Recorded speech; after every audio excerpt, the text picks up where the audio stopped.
quiet games in Covington. The Louisiana air, thick and sweet with the scent of magnolias and the smell of stagnant water, usually greeted them like an old friend. But that evening, as their sedan turned off Highway 190 onto the familiar dirt road leading to their house on the outskirts of Covington, Jessica felt an inexplicable chill under her skin. "Stam, slow down," she said quietly, peering into the thick cypress groves casting long, unnatural shadows on the road in the headlights. "What is it? A deer?" asked Stam, lightly touching the brake pedal. The weekend in New Orleans had been eventful, and fatigue pressed down on his eyelids like heavy lead. "No, I think someone's at our house." They drove closer. Their cozy bungalow, always so welcoming, looked dim and alien, but that wasn't it. On the lawn in front of the house, right in the twilight, sat a little boy, his pale skin almost blended with the mist beginning to creep from the swamp. He didn't lift his head at the sound of the engine, completely absorbed in his game. He was dragging a tattered, faded doll with one glass eye and a torn-off leg through the mud. Another toy, a rusty car on a string, lay nearby like a dead beetle. "Whose child is that?" Stam frowned, killing the engine. "And where are his parents?" The silence that fell after the engine died was absolute. There was no sound of cicadas, frogs, or even the wind. Only the boy's quiet, monotonous muttering, coming through the car's slightly open window. "Blood everywhere, all red. Blood everywhere, all red." "God, Stam, let's go back," Jessica whispered, instinctively grabbing her husband's hand. Her fingers were icy. "Jess, calm down. Maybe he's lost. We have to help." Stam, always rational, always looking for a logical explanation, got out of the car. The air smelled not only of the swamp, but also of something sour, cloyingly sweet like spoiled meat. "Hey, kid, are you okay?" Stam shouted, taking a step toward the lawn. The boy slowly raised his head. His eyes were empty, dark hollows. He stopped muttering. A trickle of saliva trembled at the corner of his dirty mouth. He didn't answer, just stared at Stam. Then his gaze, slowly, creakingly, crawled over to Jessica, still sitting in the car. He pointed at her with a dirty finger with a broken nail and soundlessly moved his lips. "Stam, please, let's go." Jessica's voice rose to a shriek, but Stam was already approaching him. He noticed the ground around the boy wasn't just damp, but sticky, dark. "Where are your mom and dad?" In response, the boy picked up the bloody doll from the ground and held it out to Stam, as if offering it to him. That was too much. Stam recoiled and quickly returned to the car. "Okay, we're calling the sheriff," he said, getting into his seat. From here, from the car, he reached for the glove compartment where his phone usually was, but it wasn't there. "Damn. Jess, have you seen my phone? I think I left it charging at home." They both looked at the dark, silent house. The hallway was plunged into thick darkness, but the door to the house was slightly ajar. They distinctly remembered locking it when they left. "We have to go in," Stam said hoarsely. "Quickly, we'll get the phone and leave. The sheriff will deal with this." With this child, they got out of the car, driven by sheer necessity. The boy on the lawn was again engrossed in his game, silently rocking in place. They almost ran to the porch, feeling his empty gaze on their backs. Stam pushed the door. It creaked open. The hallway was in disarray. A coat was thrown off the hanger. A shattered vase lay on the floor, and that same cloying, sour smell hung in the air. Only here it was many times stronger, almost suffocating, and deep in the hallway. At the entrance to the living room stood her, tall, bony, in a dirty white robe stained with brown and rust-colored spots. Her face wasn't just ugly. It was as if molded from wax by someone who had only heard a description of human features but had never seen them.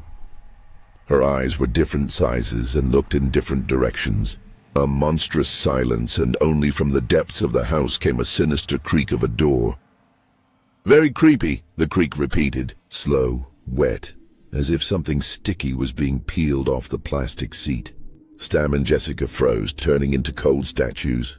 They were afraid to move, afraid to turn around. With the backs of their heads, they felt a presence. A cold, alien presence. "Can I come too?"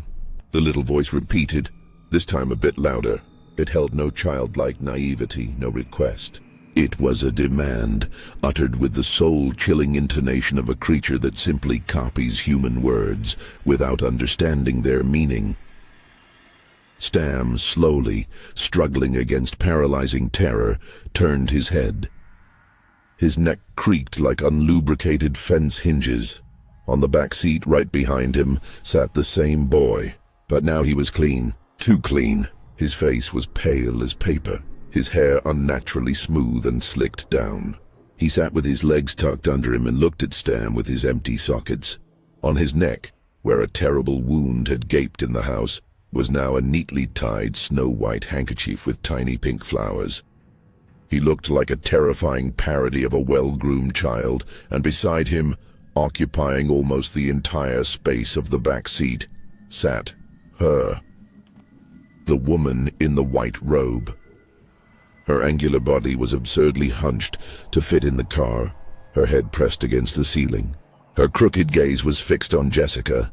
Drool still dripped from her twisted mouth, leaving dark stains on the upholstery. They were here. They were in their car. They had been waiting.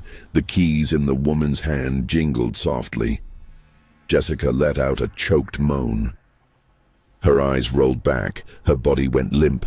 She was losing consciousness, trying to escape into oblivion from the unbearable reality. "No." "Jess, stay with me," Stam hissed, grabbing her shoulder and shaking her. He couldn't let her pass out. If she lost consciousness, he would be alone, with them. His brain, poisoned by adrenaline, feverishly searched for a way out. The doors were locked. The windows were closed. Break the glass? But that would take time. These creatures would attack immediately. The boy in the back seat leaned forward. His icy breath touched Stam's ear. "Daddy said, let's go," he whispered. "Why aren't we going?" The word daddy sounded especially blasphemous. Stam felt a wave of nausea. The woman grunted, a sound resembling approval, and stretched her hand with the keys forward toward the ignition. Her long, dirty fingers with broken nails trembled. She clearly wanted him to start the car, for them to go somewhere. Together. This wasn't a random encounter with maniacs. This was a ritual, a script. And they had become its participants. "They want me to drive," raced through Stam's mind. This was the only chance. As long as they were moving, as long as he met their conditions, there was time. He had to drive. Drive to people. To the city center. In front of everyone. This family. Wouldn't dare do anything, okay? He exhaled hoarsely, his voice strange and raspy. "We'll go now." He slowly, so as not to provoke them, took the keys from her cold, sticky hand. The touch made him shudder. He inserted the key into the ignition. His hand was shaking so much he missed several times. He turned it. The engine started with its familiar purr. The sound, which had always meant freedom, now sounded like a funeral march. "Where?" he whispered, looking into the rearview mirror. In the reflection, he met the woman's gaze. Her crooked eye narrowed. She slowly, with difficulty, as if her joints were misplaced, raised her hand and pointed a finger forward in the direction the car was facing, to where the dirt road led deeper into the swamps, under the closing canopy of cypress trees, into the very heart of impenetrable darkness. To where there were no people, to where no one returns from. "No," burst out of Stam, "I'm not going there."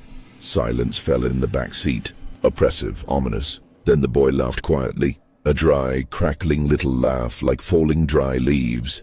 The woman stopped grunting. She leaned forward, and her face was centimeters from Jessica's neck. She took a deep, noisy breath, as if inhaling her scent, her fear. Then her tongue, incredibly long and pale like a snake's, slipped out of her mouth and licked Jessica's cheek. Jessica, coming to from her semi-faint, screamed, piercingly, hysterically. "Go!" Stam roared, depressing the clutch and shifting into gear.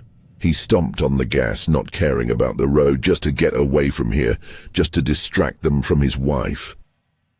The car jerked forward, kicking up a cloud of dust. Tree trunks flashed in the headlights. He raced down the narrow road, not slowing down, bouncing over bumps. In the mirror, he saw them. They sat motionless in the back like idols. The woman was again looking straight ahead with her crooked gaze, as if pointing the way. The boy smiled, looking out the side window like a normal child enjoying the ride. What do they want? What do they want from us? Jessica sobbed, wiping her cheek, trying to erase the obsessive, sticky sensation of that touch. I don't know. Stam gritted out, gripping the wheel. But we're going to town, right now. He knew that ahead, in a couple of miles, there would be a fork. Right, deeper into the swamps, left, to the highway to Covington. He would go left. He had to. He sped, barely controlling the car. His heart pounded, beating in his temples. Jessica cried incessantly. Suddenly, there was movement in the back seat. The woman let out a short, commanding grunt and pointed her finger again. Forward. Always forward. Stam ignored her. He saw the familiar gnarled oak, a landmark before the fork. 100 meters to go. 50. He began to prepare for the turn, and suddenly, the engine sputtered and died. The car, losing power, braked sharply and stopped dead in the middle of the dark road. The emergency light came on. Silence fell inside the car, broken only by Stam's heavy breathing and Jessica's quiet sobs. Stam feverishly tried to start the car again. The starter turned over, making a helpless buzzing sound. The engine wouldn't catch. It smelled of burnt metal and something else. Sweetish, familiar, like that boy's toy. He hit the steering wheel in powerless rage and despair. From behind came a satisfied, anticipatory grunt.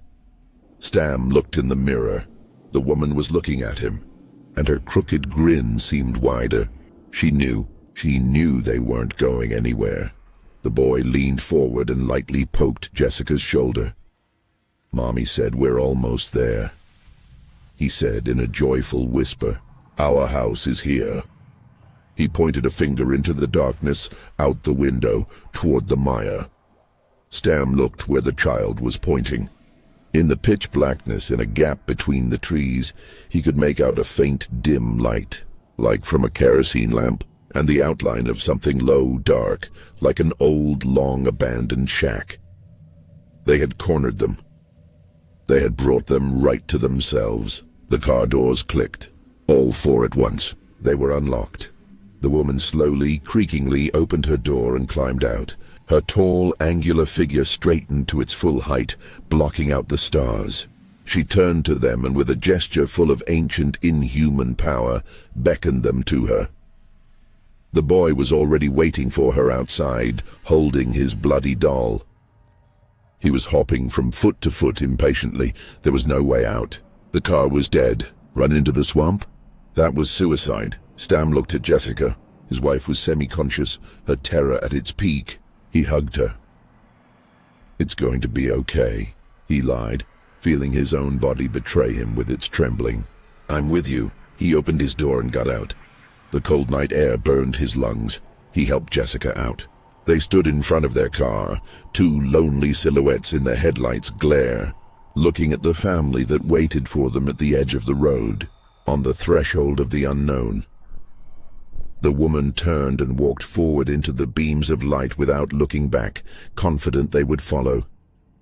The boy took Jessica's hand. His fingers were cold as marble. Let's go, he said, and there was nothing childlike in his voice. There's a surprise waiting for us at home. And they went, leaving behind the last island of their old world, sinking into the quagmire of a new, unknowable horror, step by step, into uncertainty, into the quiet darkness.